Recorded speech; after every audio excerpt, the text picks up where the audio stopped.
Hello guys, welcome back to my channel. My name is Trouble, and today I'm going to be continuing my review of the Berserk Golden Age art manga series.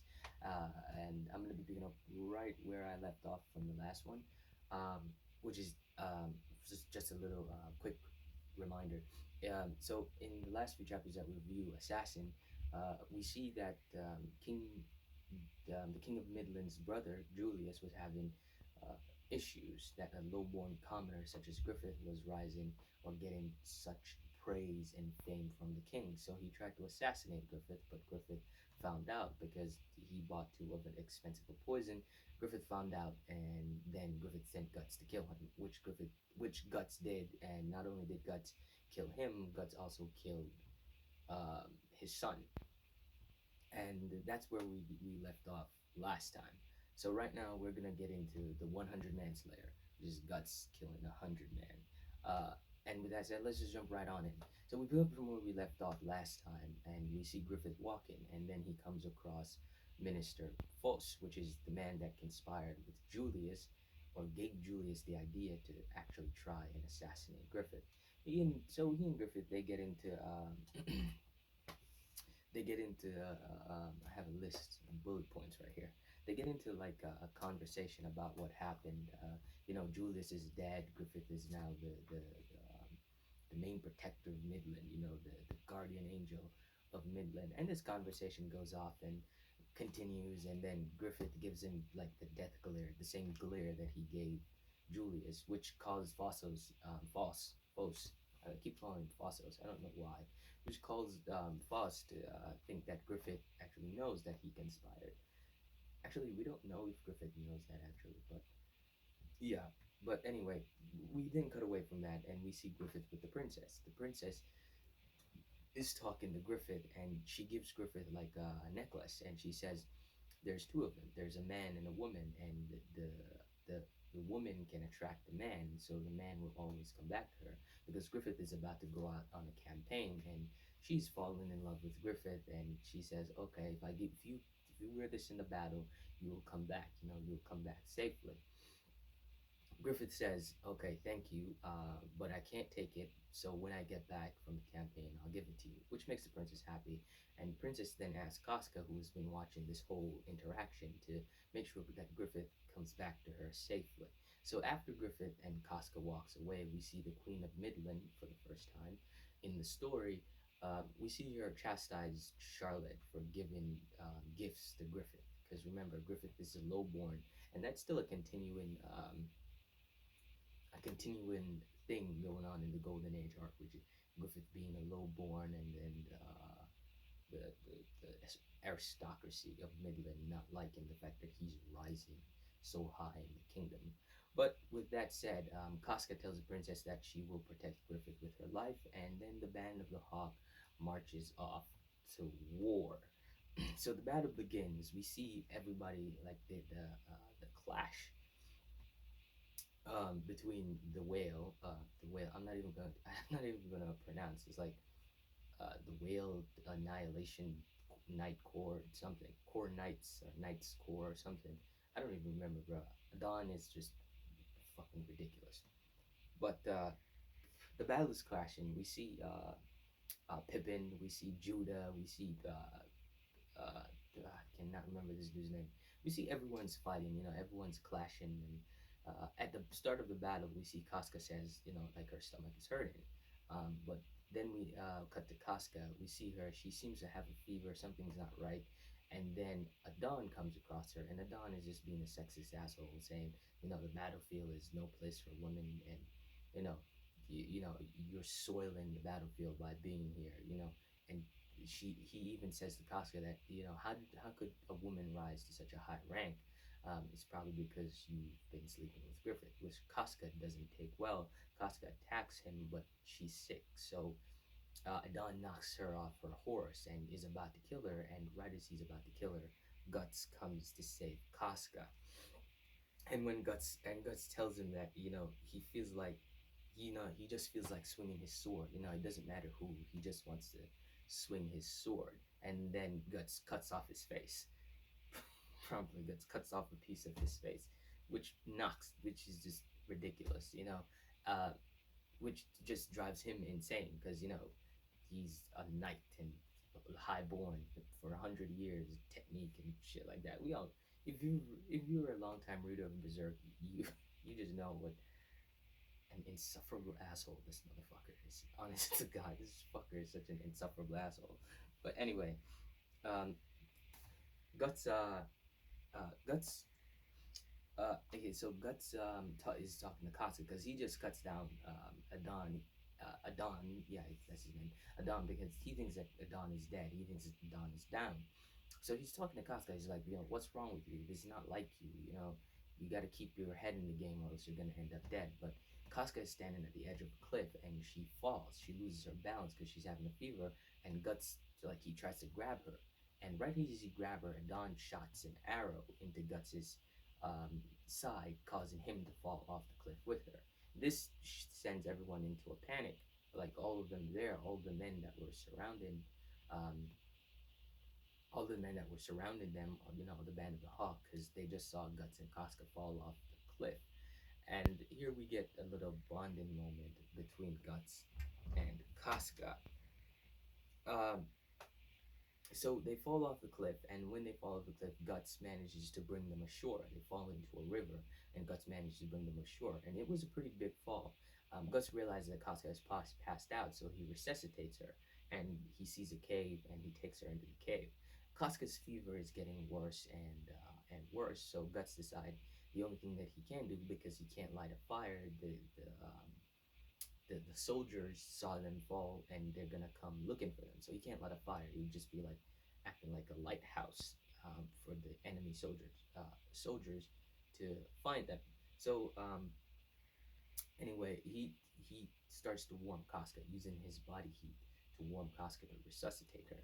But and we cut away. We see that Griffith gets told about what happened to Guts and Casca, and it's a pretty hard. He makes the hard decision to say, we probably can't go looking for them, so let's just continue the campaign for now.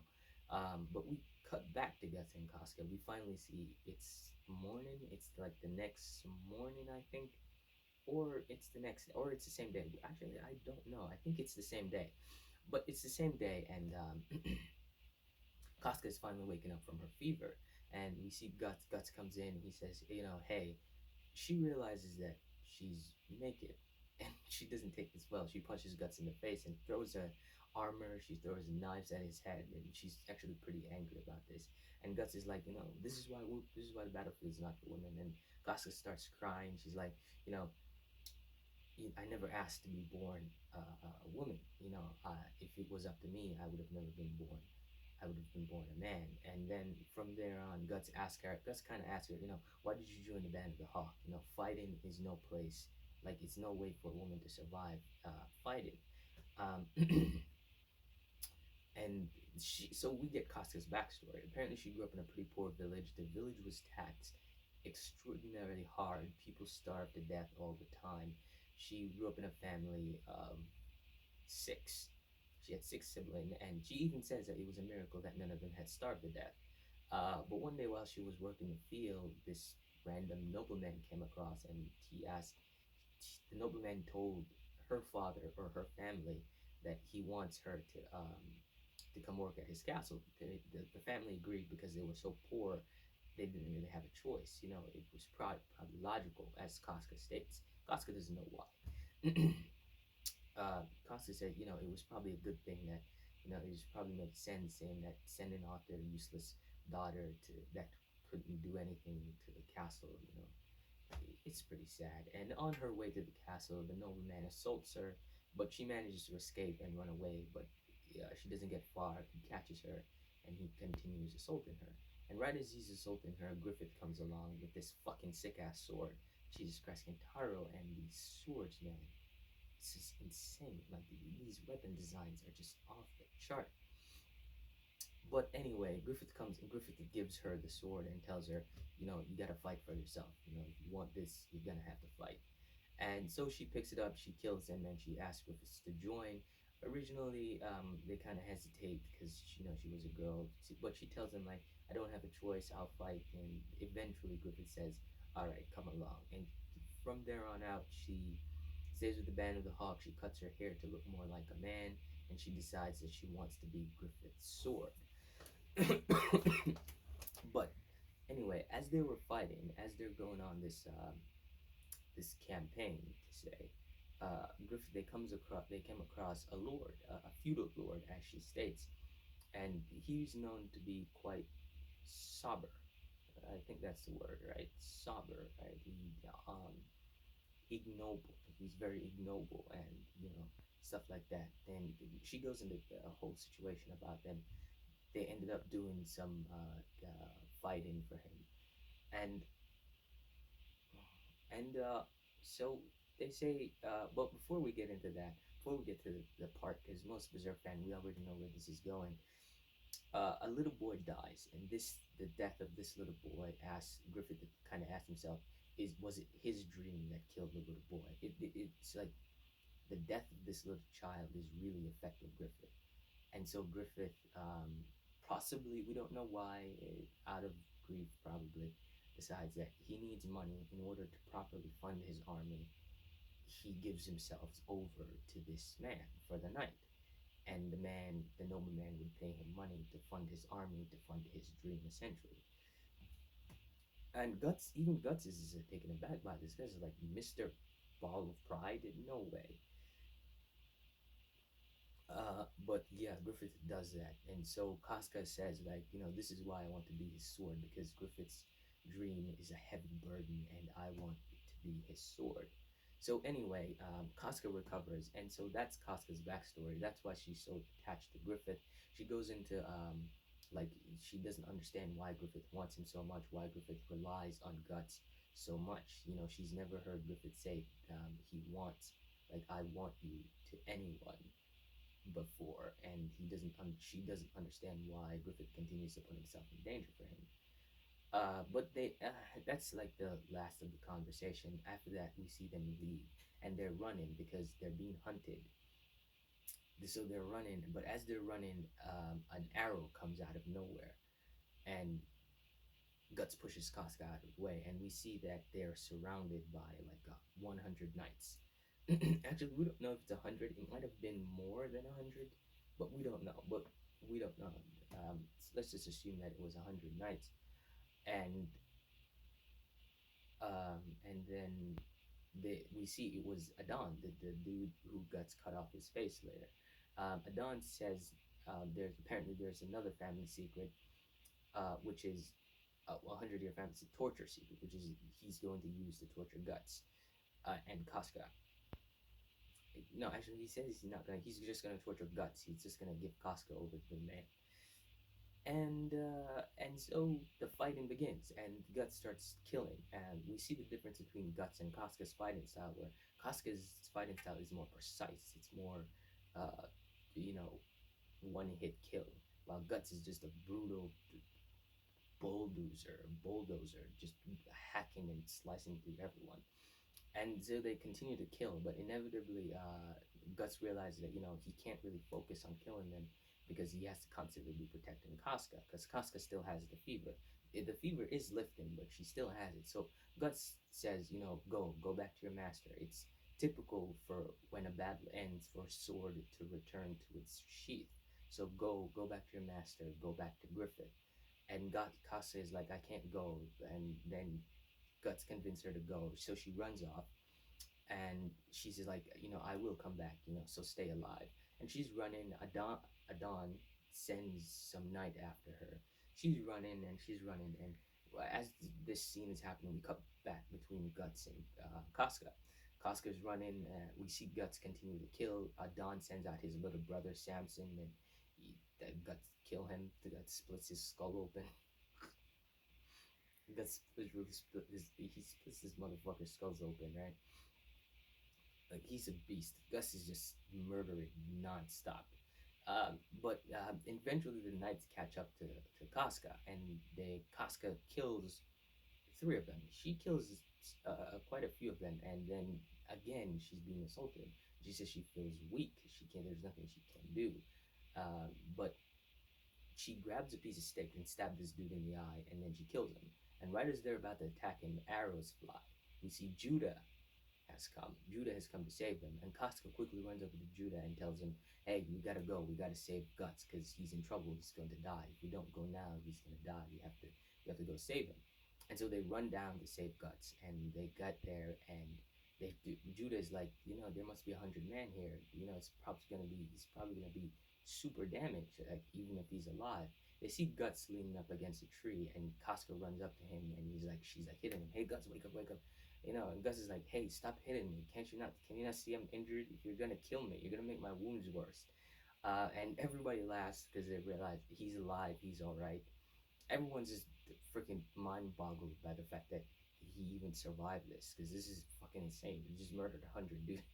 Just murdered 100 guys. This is out of this world. No one has ever seen anything like this before. But they take him back. So they after this, they take him back to camp, and they tend to his wounds. Apparently, Griffith's away in Dory. They're about to deal with the Dory Castle right now after this, but I don't really want to get into that right now because that seems like just a whole different ballpark. So we'll get into that another time. Um, yeah, and that's where it ends. This is Guts, the 100-man Slayer. Um, it's pretty interesting. Pretty great story. Pretty great arc. I like it. It's a development of Guts and Casca's relationship. It's changing Casca's view of Guts. This is the foundation of their relationship. It's where basically the love story of Guts and Casca begins. It really, and it, it only gets better from here. Actually, no, it's just gets worse from here. Actually, it just everything is just fucking downhill from after Dory Castle. That's probably why I'm.